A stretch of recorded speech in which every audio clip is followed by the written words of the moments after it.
ভাই ওর কথাবার্তা হয়ে যায় তো আপনি শোন ওরে বাইরে দায়িত্ব পালন কর বেশি মাদার করিস না বুঝছো ঠিক আছে ভাই ভাই ভাবি এই যাচ্ছে এই আবু হাবু তোর ভাইকে জিজ্ঞাসা করতো আমার আব্বাকে কেন কষ্ট দিয়ে ফিরাই দিচ্ছে। প্রসঙ্গ যদি ঘর জামাইয়ের হয় আমি তোমাকেও ফিরাই দিই।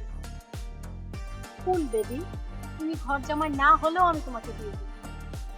তুমি আমাকে যেখানে নিয়ে যাবে আমি সেখানে যাব।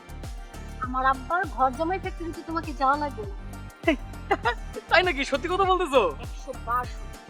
100 ওকে ফাইন, তাহলে বলো কবে বিয়ে করতে চাও বলো। চলো আজই করে ফেলি। কোনো সমস্যা নাই, ভয় থেকেই তো ভয় পাইতেছি না। হাবু হাবু শোন, কাজ অফিসে যাবো, তোর আমার বিয়ের সাক্ষী, ঘটনাটা ঘটাই ফেলবো, চল।